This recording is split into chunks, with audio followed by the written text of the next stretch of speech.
สวัสดีครับพี่น้องครับเมื่อนี้ผมลุงสอนคนนอนหน้าจะพาพี่พาน้องทุกคนมาเบิงการเฮ็ดเกษตรแบบผสมผสานนะครับเมื่อนี้ก็อยู่สวนของอาจารย์บุญเชิดพี่เก่าด้วยครับพี่น้องมื่อนี้มาอัปเดตนะครับมาติดตามจากคลิปที่แล้วนะครับผมได้มาถ่ายแล้วก็นำเสนอให้พี่น้องได้รับชมในคลิปก่อนนะครับมื่อนี้ก็ได้เข้ามาติดตามมาอัปเดตอีกครั้งนะครับให้พี่น้องได้รับชมก่อนอื่นเขากับมาพบกับอาจารย์บุญเชิดนะครับเจ้าของสวนเพื่อนสวัสดีครับอ้ายครับผมบุญเฉิดตงวนมันจำไต่ตำบลมันแคมอำเภอพิบูลจังหวัดอุบลครับผมโอ้มารอบนี้อลังการแห้งเนาะอ้ายเนาะแม่นหลังจากเดือนกลัวาๆแล้วเนาะที่ ครั มา บ ถ่ายตอนมันแค่เดือนกว่า ก็เริ่มออกปีออกอันนี้กันนะครับ โอ้บ่คิดว่าสิงามคักปานนี้ครับอ้ายปลูกอยู่นี่เป็นกล้วยชนิดใดเป็นสายพันธุ์อิหยังครับนี่ ก็หอมทองพี่น้องพืชกล้วยที่ผมซื้อว่ามันทนดีเติบอยู่สภาพดินกับบ่ดีวันใดมันยังสามารถอยู่ได้ขออย่างเดียวใหญ่หึมมันงามเลยเวิร์ดพี่น้อง ครับเอามาปรุงตกแต่งเอาใส่ฝุ่นใส่หยังห่มเฟืองห่มหยังเอาก็พอได้เก็บอยู่ครับผม ทนเติบอยู่จักไรครับพื้นที่อยู่นี่ครับ 4 ไร่นี่ล่ะคือ สี่ ประมาณ ไร่ แม่น4 ไร่ ครับปลูก เพราะว่า กล้วยหอมทั้งเบิดเลย เอาที่ตรงนี้มาก่อนเป็นที่จังไดครับอ้ายนี่เข้ามาขุด ก็ ข้อ ที่หน้า เฮ็ดปลูก นี่ล่ะที่ กล้วย หน้า ปลูกหยังนี่ แม่น เป็นที่หน้าบ่ครับ แม่นก็เฮามายกล่องขึ้น เพราะว่าปลูกปาล์มแล้วมันแฉะมันน้ำเปียงมาตกก็เลยมายกล่องขึ้น โอ้อ้ายเพิ่นก็ยังปลูกปาล์มน้ำมัน แม่น สลับ เอาปาล์มกับกล้วยอันใดเฮาปลูกก่อนนะครับอ้าย ปาล์มปลูกก่อน ปลูกปาล์มก่อนบ่ แม่นปาล์มได้2 ปีละ โอ้แสดงว่า มัน กล้วยเนี่ยมาปลูกที่หลังปาล์ม แม่นมันหึมก็เลยยกขึ้น เห็นบ่แต่กี้มันเป็นให้หน้าเบิดบาดนี้มาปลูกปาล์มมันหึมมันบ่งามก็เลยยกขึ้น โอ้ ยกขึ้นแล้วเฮ็ดจังไดดินเฮาจังสิดีก็เลยเอากล้วยมาลง ครับ เพราะว่าถ้ามีแนวนี้เฮาก็เลยดูแลเนาะถ้ามีแต่ปาล์มเฮาก็ปล่อยตามธรรมชาติมันก็ โอ้แบบว่ามันบ่มีพืชตัวอื่น เฮาก็บ่มี มีพืชตัวอื่นนำเฮาก็ บ่ ได้มาดูแล แม่นมันก็มี เที่ยวออกเที่ยวเขาอยู่ในสวนนี่เนาะ แม่นก็มีแรงบันดาลใจ ครับ เฮาเฮ็ดนำคันมีพืชอิหยังแซมมันก็ดูแลไปมันก็หวังผลนำตัวนี้ ครับ ตัวนี้ก็ผลพลอยได้นำตัวนี้ดินดีขึ้นตัวนี้ก็งามจังซี่นะจัง ครับ ว่าเฮ็ดได้หลายอย่างคือตัวให้เจ้าของเข้าสวนนำจังซี่นะ ตามมีอย่างเดียวเป็นจังไดครับ โอ้ ว่าย อย่างเดียวปาล์มนี่มัน โอ้ อยู่จังไดก็อยู่ได้เนาะ อยู่ปาล์มแบบว่ามันดูแลง่ายบ่ครับ ก็บ่ง่ายมันก็คือจังพออยู่ของมันนะเฮาก็เลยบ่สนใจมัน แบบว่าเฮาบ่ได้ต้องประคับ แด ประ ด คอง มาแดดออกมันก็บ่เหี่ยวฝนตกมันก็บ่อันนี้มันก็อยู่ได้ โอ้ แต่ว่ามันหันบ่งาม โอ้แสดงว่าเพิ่นทนแรง เออ ทนต่อน้ำขังก็ได้ที่สันครับปาล์ม ทนแต่ว่ามันคันเฮาว่ามันทนมันหันบ่งามเฮาต้องดูแลมันนำ ครับ ก็เลยเอาตัวนี้มาใส่มันก็ได้ดูแล โอ้ เฮ็ดให้ดินดีไปนำ เลยเอากล้วยเอาหยังมาปลูก นี่ เออ เห็นบ่นี่ตัวนี้ก็เริ่ม ครับ สิได้ อีหยังล่ะครับอ้าย ตัวนี้พริกเครือเฮา โอ้พี่เครือบ่ แม่นยังๆเลยพี่น้องบ่ทันได้สูญหายหรอก โเอามาปลูกซับจังซี่ก็ได้สมบ่ครับอ้ายพี่เครือ คือถ้าเราปลูกอันนี้เราก็ได้ใส่ฝุ่นใส่ปุ๋ยเนาะปาล์มเราก็ได้กิน โอ้ เห็นบ่อันคันเก่าๆก็ปลูกคือกันพี่ ครั น้ บ องถ้าเราบ่เฮ็ดแนวนี้เราก็บ่ค่อยได้มาใส่ดูแลดิน ม มันก็เลยต้องเอามาใส่นี่เห็น ครั บ่ บ จังน้อยก็ได้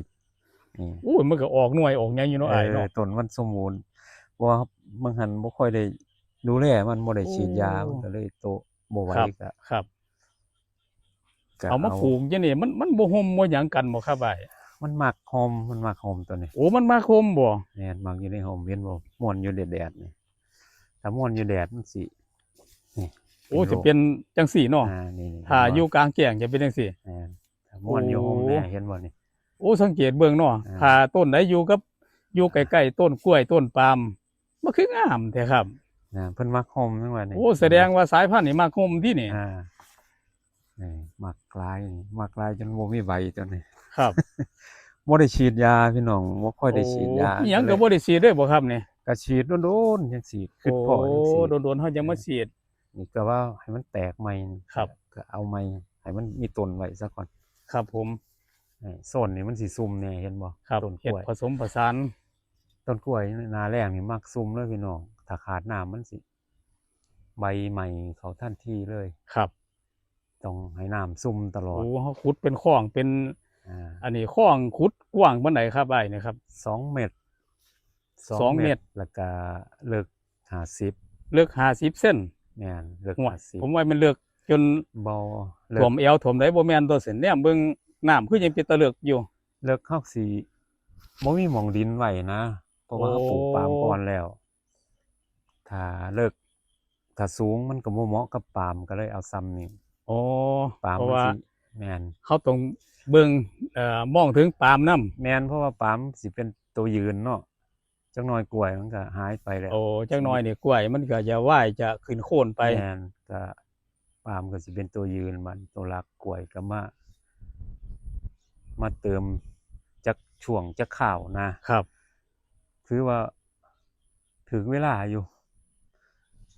มาบ่ผิดหวังปานใดดอกพี่น้องซ้ำนี่ก็เอาตัวบ้านเฮาเนาะ ครับผม มันบ่แม่นดินไร่ดินภูนะดินไร่นามันก็ ดินให้หน้า แม่น แท้ๆเลยนี่ขุด แม่น ดินขึ้นมาแล้วมาปรับปรุงดินใหม่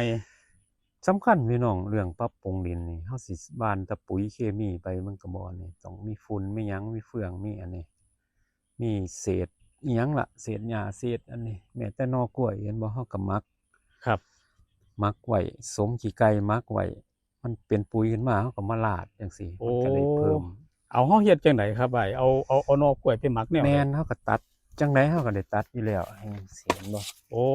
ตัดจังซี่เฮาก็ไปสับหมักใส่ขี้ไก่ใส่จุลินทรีย์หยังแหน่ก็ได้ ครับ จุลินทรีย์ที่มันอยู่ในน้ำได้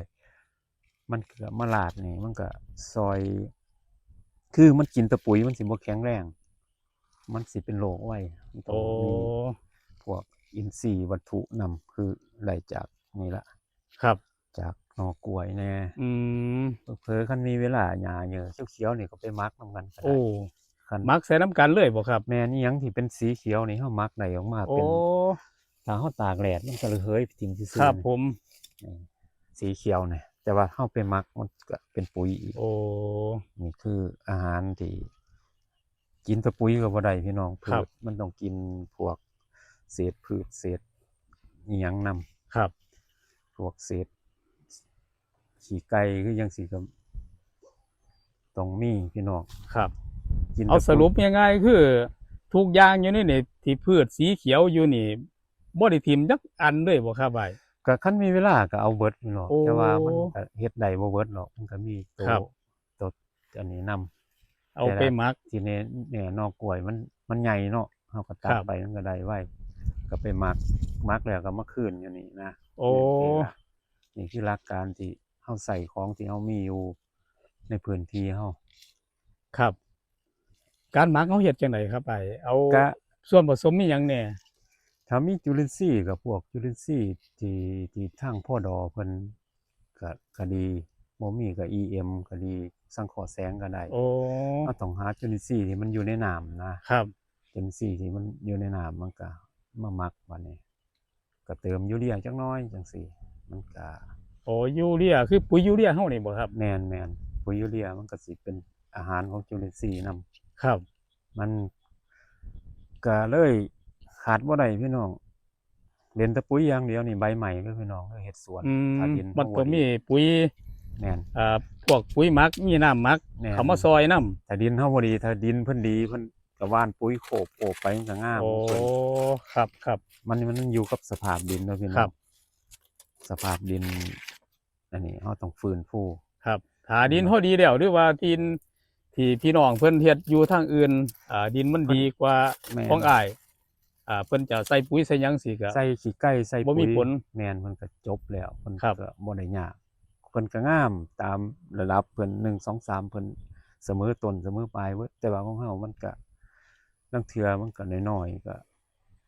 บ่พุ่งบ่อันนี้นะ มันมีการหยุดชะงัก ครับ นี่คือกล้วย8 เดือนนะพี่น้องปกติเพิ่นออกปีไว้แล้วของผู้ที่เพิ่นปลูกอยู่ ครับ ดินดีๆนะ โอ้ ตัวนี้ ตอนนี้กล้วยได้อายุ8 เดือนบ่ครับ 8 เดือน ตอนนี้เริ่มให้ผลผลิตหลายปานใดครับอ้ายตอนนี้ครับ ก็ยังออกเครือ2เครือนี่ล่ะม่วนนี่กำลังอันนี้ เห็นบ่กำลังอันสิแทงอันนี้ ครับ กำลังแต่ว่ายืดอายุไปก็ดีคือกันเพราะว่ามันสิได้สร้างโต โอ้สิได้ เพะ ส ว่ ร้างอันลำต้นสร้าง แม่นๆ ให้ต้นแม่มันมีความสมบูรณ์เนาะต้น แม่ ใหญ่ นมาสร้างหน้าแล้งเด้อพี่น้องหน้าฝนสร้างบ่ได้เพราะว่าดินเขาแฉะ ครับ ก็เลยช่วงนี้ต้องเร่งแหน่จักหน่อย เพราะว่าต้องการให้เพิ่นอวบเพิ่นใหญ่นะไอ้แท่งปลีออกมามันสิบ่ได้น้อยนะครับ ก็ต้องเร่งน้ำเร่งปุ๋ยแหน่จักหน่อยช่วงนี้เพราะเวลาเพิ่นจำกัด ครับ มันเฒ่าแล้วมันก็ต้องเร่ง เอาเบิ่งลักษณะเป็นหยังอ้ายคือเป็นตาขึ้นโคนไว้แต่ครับ มันเป็นจังได๋ อ๋ ค อ รับ เฮาปลูกบ่ได้ขุดโดยเคลียร์ดินมาถมเลย เอา มันขุดบ่ได้มันดินเป็นน้ำอยู่เนาะ โอ้ ฮู้ว่า ช่วงนั้น มั คือดินมันเป็นน้ำ ก็ฮู้แล้วว่ามันดินต่ำส่ำนี่มันต่ำก็เลยปลูกแบบเกลี่ยดินมาปลงไว้เกลี่ยดินมานะ ครับ เพราะว่าจังไดดินเฮาก็ต้องแช่อยู่แล้วหน้าฝนมันก็แม่นอีหลีก็เลยส่งขึ้นโคนเห็นบ่ปกติก็ ครับ โคน จังว่าแนมมันคือส่งขึ้นโคน อ่าปกติมันก็ต้องมีดินคุ้มโคนอีกนะทางภาคกลางเขาเฮ็ด ครับ เขาจกขี้เล่นขี้ตมมาคุมนี่บ่มีหยังก็เลย ปล่อยมันจังซี่ล่ะพี่น้อง เอาอ้ายเฮาปรับปรุงดินใหม่ๆอันเฮ็ดจังไดครับนี่เอาอิหยังใส่แหน่ครับ ก็หลักๆก็มีฝุ่นขอกปุ๋ยขอกเฮานี่ล่ะอันบ่มีก็ขี้ไก่เพิ่นขี้ไก่แล้วก็ต้องเตรียมเฟืองเด้อพี่น้องคันดินเหนียวแนวนี้ดินดากดินใหม่ต้องเตรียมเฟืองคุมไว้คุมตั้งแต่ปลูกพุ่นล่ะ อ๋อ บ้านนี้ คือเฮาปลูกแล้วเฮาก็ แม่น คุ้มฟางเลย ถึงเบิดหน้าฝนมามีเฟืองหลายๆเฮาก็มาคุมเต็มเบิดเลยบัดนี้มันก็เลย เห็นบ่มันเปื่อยกลายเป็นอินทรีย์วัตถุไปแล้วม่วนนี่เห็นบ่ โอ้แม่นนี่เนาะอ้ายเนาะ นะ ดินกำลังดีเด้ผมว่านี่เนาะ นี่เห็นบ่ ดิน เฟือง กำลังดำๆ เฟืองมัน ครับ ที่แรกมันก็คุมต่อไปมันก็ย่อยสลายเป็น โอ้ เป็นอาหารของจุลินทรีย์มัน ครั ก็ บ เฮ็ดดินเฮามีชีวิตชีวาขึ้นนะครับ นี่เห็นบ่ต้นนี้มันก็สังเกตตรงนี้มันบ่ได้อันนี้มันมีดินหนาหลายมันใบมันก็เลยเห็นบ่นี่ใบมันสิบ่ค่อยมีอันนี้เด้ โอ้ ตรง มันเป็น ที่ ดิ มัน น หนาดินเก่าก่อนซะครับ แม่นจังหวะที่มันถึกดินเก่ามันก็สิเห็นบ่นี่โรคมันก็สิบ่หลายสำคัญเด้อพี่น้องปรุงดินดีๆนี่มันสิต้านทานโรคได้ถ้าเฮาดินบ่ดีเฮาเล่นแต่ปุ๋ยนี่ใบมันสิไหม้ขึ้นมาให้เห็นโลดมันสิ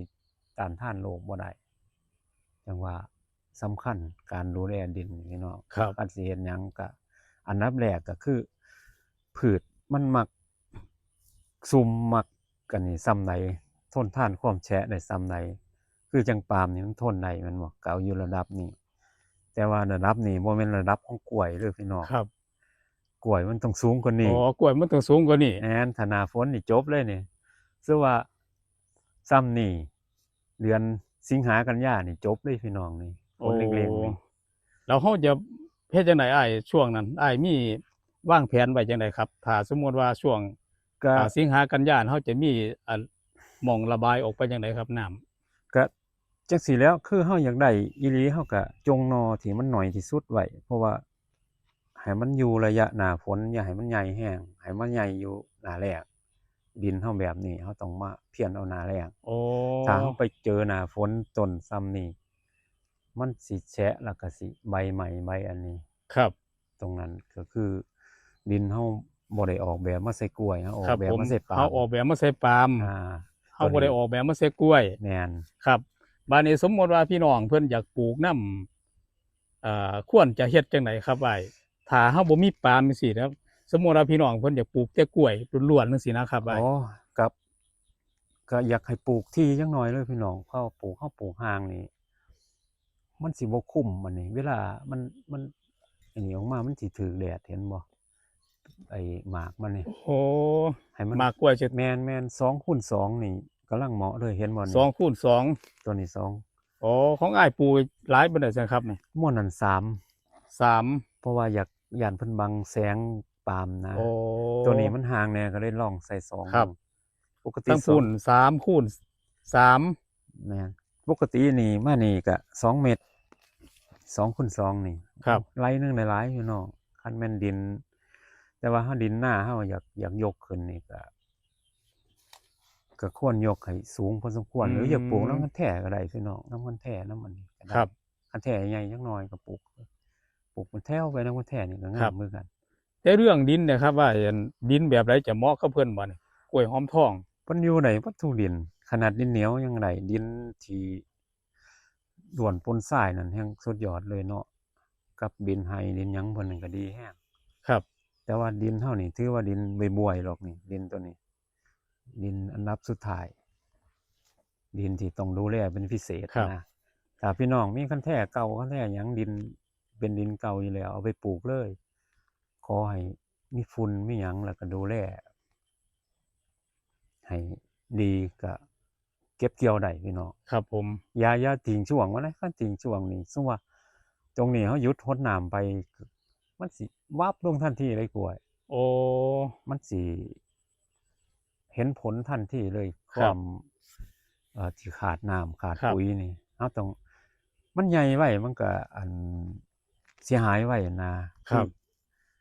ถ้ามันขาดน้ำนี่ก็สิแสดงอาการทันทีเลย โอ้ ช่วงมันใหญ่นี่เฮาอย่าให้มันสะดุดนะครับ ช่วงนี้เร่งจนได้เก็บเลย ครับ จังซี่นะเฮาอย่าให้มันชะงักถ้าชะงักมาดูแลอีกก็ช้าไปอีก ครับ ปีอิหยังก็บ่ใหญ่จังซี่นะเฮาต้องถ้ามันขึ้นก็ยาวเลยเร่งเลย ครับ อย่าให้มันชะงัก เอาเรื่องระบบน้ำอยู่นี่อ้ายให้แบบใดครับ หรือว่าเฮาบ่ได้ให้เลยถ้ามีคลองมีน้ำจังซี่ครับ ถ้ามันมีใดส่งมาเฮาก็เอาสายท่อหดไป แล้วก็เฮามีเครื่องติดเครื่องตัดหญ้าลางเทื่อเฮาก็เอาตัวนั้นลางเทื่อเฮาก็เอาสายอันนี้เอา2อย่างนะ โอ้ คือตัวนั้นมันเสียเวลาลางเทื่อเฮาก็เอาติดใดติดเครื่องตัดหญ้านะมา ครับ บัดนี้เฮาอยากใส่ให้มันละเอียดเฮาก็เอาเดินท่อมานี่ก็เอาใดหดไปเลยหด ครับ ปาม แต่ว่าผมเบิ่งอยู่นี่คือบ่เห็นสายระบบ บ่ น้ำของอ้ายนะครับ คนหด แต่ว่า โอ้ เฮาใส่ใด เอาคนหดบ่ครับ แม่นใส่ทั้งใดแบบติดเครื่องตัดหญ้าใส่ทั้ง อืม ใดแบบใดทรงจังซี่นะเฮาใส่อยู่2โตว ครับเฮาลงจังไดครับอ้ายเอาลงในคลองนี่บ่ อ๋อเครื่องตัดหญ้าเฮาก็ยืนคือว่าตัวไหนเฮาก็ยืนอยู่นี่สาดไปพุ่น โอ้ แต่ว่าเครื่องทรงมาเฮาก็เอาเดินท่อมานี่เดินท่อต่อไปเรื่อยๆ ครับ ก็คือ โอ้เครื่องตัดหญ้านี่เฮามาดัดแปลงบ่ครับคือจังได๋ อ๋อมันมีเครื่องมีอันนี้อยู่มีหอยโข่ง บ่ สุกใส่ โอ้ แต่ว่าเดี๋ยวนี้เพิ่นมีแบบเรือแล้วแฮง ครับ ดีตัวนั้น อืม แบบเรือพ่นไปเลย ครับ ตัวนั้นแฮง แต่ต ดี อนนี้เฮาใส่แบบเครื่องตัดหญ้าบ่ครับ แม่นใส่ทั้ง2ตัวน่ะ โอ้ เห็นบ่ท่อ โอ้เสียดายบ่ได้ อ่า เพิ่นเฮ็ดให้เบิ่งเนาะวิธีการหดกล้วยอยู่นี่เอาเดี๋ยวรอบหน้าก่อนพี่น้อง เพ ไป ราะว่า เตรียมการดีๆก่อนมาเบิ่งเพิ่น จังว่าแหล่ ให้ ง น้ำ นี่ แบ เฮา บใดบัดนี้ ขาดน้ำบ่ได้พี่น้องถ้าขาดน้ำนี่เห็นผลทันทีเลย ครับ ตอนนี้อาหารและน้ำนี่ต้องเร่งเพิ่นตลอด เพราะว่ากล้วยเฮามันบ่มีระบบน้ำเนาะเกิดน้ำชลประทานเบิดนี่เกิดมันแล้งนี่เฮาสิบ่มีน้ำหดเพราะมันใส่น้ำหลายอีหลีพี่น้องก โอ้ ล้วยจังว่าสิเฝ้าให้มันอันนี้เบิดพฤษภานี่ให้มันได้เก็บเกี่ยว ครับ เบิดก็เลยเร่งปุ๋ยเร่งอาหารเร่งน้ำ โอ้ จักหน่อย เอาน้ำช่วงนั้นช่วงเดือนพฤษภาเนี่ยบ่มีน้ำเลยบ่ครับอยู่นี่ ก็แล้วแต่ฝนครับเพราะว่าเขาปิดเมษาเนาะมันก็ โอ้ ฮอดพฤษภาอยู่ ไปอีกถ้าฝนบ่เติมนี่เฮาก็อาจสิขาด ครับ เกิดมันแรงเฮา โอ้น้ำอยู่นี่เป็นน้ำคลองชลประทานบ่ครับ แม่นน้ำเติมเรื่อย โอ้ผมก็นึกว่าเป็น ๆ น้ำ แต่ว่าก็ เอา เก็บ มา ได้ จาก อยู่ จั เดือน ใ หนึงชั่วเพิ่นปิดคลองนี่เดือนหนึงเฮาก็มีน้ำใส่อยู่ ครับ จังว่าเฮาก็ต้องเบิ่งน้ำเฮาฝ้าวเห็นบ่เร่งบ่ได้หยุดได้นี่เทิงปุ๋ยเทิงอันนี้ก็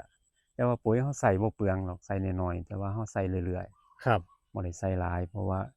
ดินเฮามันเก็บปุ๋ยบ่ได้ดินเป็นอันนี้นะมันเป็นดินที่บ่แม่นดินล้วนนะครับ ปุ๋ยบ่ซึมลงอันนี้ปานใดเฮาก็ต้องคอยใส่แล้วก็เอาน้ำละลายจังซี่นะแล้วก็ เบิ่งพี่น้องเฮาสิไปเบิ่งแต่ของเขาแล้วมาเฮ็ดของเฮาบ่ได้เฮาต้องเบิ่งสภาพพื้น อ๋อ ที่ บ่ เจ้า ต้อง ขอ เบิ่ ง ง นำ สภาพดินสภาพพื้นที่ของเฮานำ แม่นเฮาก็มาปรับใส่เอา เบิ่งแต่เขางามๆแล้วก็มาเฮ็ดคือเขามันบ่คือเขาเลยพี่น้อง ครับ เปลืองเขาหว่านปุ๋ยนี่โอ้หว่านหนาปึ๊ดเลย เขาเฮ็ดดินเขามันก็ดูดลงหว่านกล้วยเขาก็งาม จังว่าเฮาสภาพดินเฮาต้องเรียนรู้ไปนำสังเกตไปนำว่ามันขาดอิหยังควรเติมอิหยังหน้าแล้งนี่ควรเติมน้ำให้เร็วที่สุด อย่าให้มันชะงัก เพราะว่ามันใบมันสิถูกเผาไว้ทันทีเลยคันแดดมันร้อนนี่ถ้าน้ำบ่พอแล้วก็สิเป็นใบเหลือง อ๋อเป็นใบจังซี่บ่ครับ ตัวนี้คือโรครา โอ้เพิ่นเป็นล่าบ่ แม่ ครับ น เนี่ย ๆๆรา โอ้มันเกิดจากหยังครับแนวนี้ ธรรมรานี่มันก็เชื้อราเกิดจากน้ำหมอกยามมื้อเช้ามีความชื้นสูง แล้วก็พืชเฮาบ่มีสารอาหารครบก็มีส่วน คือเฮาเลี้ยงแต่ปุ๋ยนี่ก็มีส่วน ครับ ถ้าอยู่ในพื้นที่ดีๆมันก็บ่ค่อยเป็นจังซี่นะมันหลายอย่างประกอบกัน ครับ เบิ่งเอาพี่น้องพื้นที่แต่ละอันนี้เฮาปลูกไว้นำคันแท้คันหยังก็พอได้ขายนำชุมชนก็พอได้อยู่ก็บ่แม่นของเฮ็ดยากหรอก ครับ นี่ ช่วงหน้าแล้งนี่อ้ายดูแลจังไดครับกล้วย หน้าแล้งนี่ก็ถือว่าดีอย่างหนึงเฮาคุมน้ำความชื้นได้บ่คือหน้าฝนนี่มันแฉะนี่เฮาคุมบ่ได้เลย ถ้ามันแห้งนี่เฮาคุมได้คือเติมน้ำ ครับ ข้อดีของหน้าแล้งเพราะว่าเฮามีน้ำหลาย หน้าฝนนี่รู้สึกว่าสิบ่เหมาะกับ ถ้าออกแบบมาบ่สูงนี่สิบ่เหมาะ อืม หน้าฝนนี่มันแฉะแล้วมันเกิดราขึ้น แม้แต่เป็นหมากก็เป็นจุดดำๆจังซี่ ครับ นะ ผม เฮาก็ต้องเอาที่มันเด็ดน้ำพอสมควรหน้าฝน ครับ มันต้องเบิ่งซะก่อน แต่ว่าถ้าพื้นที่เฮาจังซี่เฮาต้องปลูกช่วงหน้าฝนนี่ให้มันน้อยๆไว้ให้มันเป็นอันนี้อยู่พฤศจิกาธันวานะให้มันส่ำเป็นเกือบเป็นหนุ่มว่าซั่นซะ ครับ เฮาจังมาเล็งเพี้ยนเอาหน้านั้นถ้าพื้นที่เฮาบ่สูง ครับ อันนี้คือเว้าสำหรับพื้นที่ของอ้ายแม่นบ่ค เฮา รับ ต้องวางแผนการปลูกนะ อืม เราต้องวางแผนการปลูกว่าปลูกช่วงนี้เพราะให้มันอยู่ได้ซะก่อนช่วงเบิดฝนเฮาจังเพี้ยนเอาจังซี่นะครับ เพราะว่ามันต้องเบิ่งนำพี่น้องบ่แม่นว่าคิดอยากปลูกก็ปลูกคันพื้นที่เฮาบ่อันนี้ไปใหญ่อยู่หน้าฝนนี่ก็อันตรายคือกันมัน ครับ แฉะแต่ว่าคันเลยมาอีกน้ำหมดอีกให้มันอยู่ระหว่างเฮามีน้ำหน้าแล้งก็ได้เขตชลประทาน ครับ ต้องอยู่ ครับ เหมาะสมจังซั่น ถ้าพี่น้องกันที่เพิ่นบ่มีคลองชลประทานเนี่ยครับอ้ายบัดนี้มันได้ใช้น้ำหลายบ่ปูสำหรับที่จะเจาะน้ำบาดาล มัน ใส่จังซี่ เขาก็เฮ็ด นะครับ คือกันเขาก็เฮ็ดได้คือกันเพราะว่าคู่มือนี้ระบบน้ำเขามันนี่เนาะระบบน้ำเขามันเจาะแบบอันนี้มันก็ได้คือกัน แต่ว่าก็ควรปลูกที่2คูณ2 อืม เพราะว่า 2คูณ2นี่คือจะพอดีบ่ครับ พอดีมันคุ้มแสงสิเข้าอันนี้ อ๋อ มันก็เลยน้ำก็บ่ระเหยจังซี่นะมันก็ประหยัดแต่ ครับ มันต้องออกแบบให้เหมาะสมกับพื้นที่ ครับ ถ้าอึดน้ำเขาก็ต้องเอา2คูณ2แต่ แต่ ว่า ถ้าสำหรับผู้ที่บ่ได้ปลูกปาล์มผสมผสานแบบคืออ้ายสมมุติว่ามีแต่กล้วยหรือว่าพืชเล็กๆน้อยๆนี่ข้อ ตัวนี้ นี่เฮาขุดเลือกได้บ่ครับ ได้เลยแห่งดี เพราะว่าเราเก็บน้ำได้ ครับ สองที่สูงนี่ก็คือสบายใจได้สบายใจเรื่องหึมได้แม่นดินขึ้นมาดินก้นสระปานใดเฮาก็ปรุงได้ ครับ ถ้ามันสูงนี่เฮาเฮ็ดจังไดก็ดีเบิดแต่ว่าต้องหาวิธีปรุงดินให้ได้นะถ้าปรุงดินบ่ได้ก็คือแก่แร่อยู่หั่น ครับ ก็คือ ก็ เบิด คือ ปีก็บ่ใหญ่นะ บอกง่ายๆว่าคือมันหลั่ง แม่นมัน ครับ มันหลั่งเนาะ เฮาต้องเข้าใจเรื่องดินซะก่อน ครับ ดินอยู่สูงแล้วก็คือได้ดีว่ามันบ่หึมแต่ว่าข้อเสียคือ ดินเฮามันเป็นดินก้นสระทั้งเบิดเฮา ครับ สิเฮ็ดจังไดตัวนั้นล่ะ คือโจทย์ต้องไปหาศึกษาเบิ่งแต่ว่าที่แน่ๆนั้นเอาเรื่องหึมไว้ก่อน ครับ สิเฮ็ดหยังก็สร้างพืชแต่ละชนิดนี่มันมักหึมบ่คือกันเนาะคื คือยังปาล์มมันก็ คือยังปาล์มเนี่ยเพิ่น มักซ้ำนั่นน่ะแต่นี่ยังสูงแน่อยู่มันสิมักซ้ำนั่น โอ้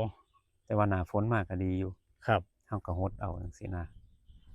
ข้อสำคัญนะพี่น้องเรื่องหึมหรือบ่หึมแฉะหรือบ่แฉะนี่เป็นโจทย์อันดับต้นๆเลยของการปลูกพืชว่าซั่นซะ ครับ ต่อไปก็เรื่องปรุงดิน ต่อมาจังเรื่องปุ๋ย ครับ ปรุงดินนี่สำคัญอีกคือกัน ถ้ามีแต่ปุ๋ยในกระสอบนี่อันนี้อยู่ก็ไปบ่ได้เพราะว่ามันบ่ได้กินแต่ปุ๋ยนะครับ มันต้องมีอินทรีย์วัตถุประกอบกันนำจังซี่มันก็หลักๆก็มีแค่นี้แหละพี่น้องคันเฮาศึกษาเบิ่งคักๆจาก1 2 3นี่ให้มันถูกต้อง ครับ อย่าไปข้ามขั้นตอน1 2 3 4 5นี่ให้มันไปตามระดับมันพืชเฮาก็สามารถงามได้ซ้ำนี่เฮาก็ถือว่าเฮาเฮ็ดมาถูก1 2 3เดือนนี่ถือว่าดินเฮาซ้ำนี่ได้ซ้ำนี่ก็ถือว่าพอได้แล้วพี่น้อง ครับ โอเคแล้วเนาะ โอเคสำหรับบ้านเฮาได้ล่ะ สำหรับบ้านเฮา แต่ว่ามืออาชีพเพิ่นว่าเห็นมันก็สิว่า ยังมันก็สิว่าแหละ ครับ บ้านเฮาก็ซ้ำนี่ล่ะพี่น้องเอ้ยเฮ็ดบ่แม่นว่าเฮ็ดขายเอาเงินแสนเงินล้านคือเขาเนาะ ครับ เฮ็ดขายในชุมชนก็ซ้ำความรู้ความสามารถเฮานี่ล่ะเอาซ้ำนี่ล่ะพี่น้องบ่ได้เฮ็ดได้คือเพิ่นหรอก ครับ มันต้นทุนเฮาก็บ่หลายเนาะ ครับ กันมีเงินซื้ออีไก่มาลงหลายๆบางทีแหละมันสิคักกันมันก็เลยได้ซ้ำนี่ล่ะ ครับ กำลังตาม เอาขอวิธีการปลูกนะครับอ้ายถ้าสมมุติว่าพี่น้องเพิ่นอยากปลูกเฮาควรจะสมมุติว่าเป็นที่ลาบๆควรจะขุดคลอง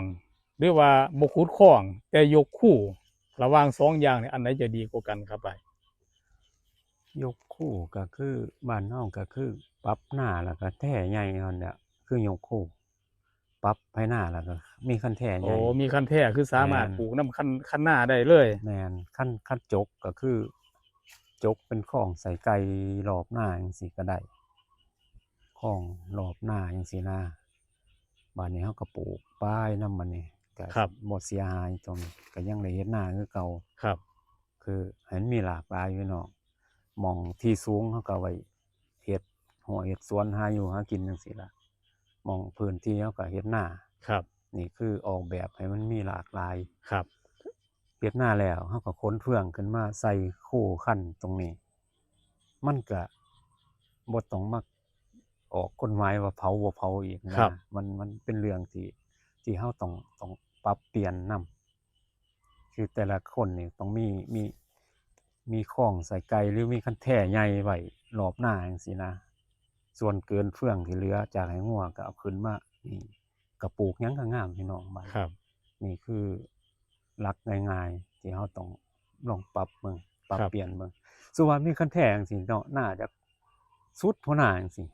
หาเงินได้หลายกว่าหน้าบางถ้าผู้เพิ่นเก่งผู้เพิ่นอันนี้นะการตลาดการปลูกจังซี่มันมีเทคนิคง่ายๆพี่น้อง ครับ ที่เฮา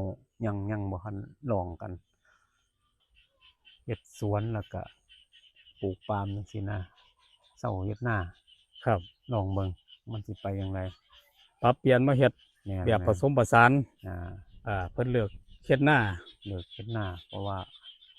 มันหลายอย่างเนาะปัญหาเฮ็ดนาก็ได้ ครับ ลองเฮ็ดแนวใหม่เบิ่ง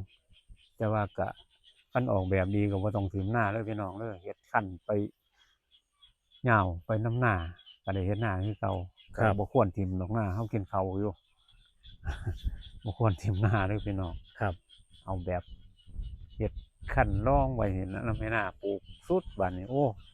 ยาวลาดฟาดทรงนี่ล่ะมันก็สิเป็นตะเบิงเด้อพี่น้อง ครับผม คันยาวจัก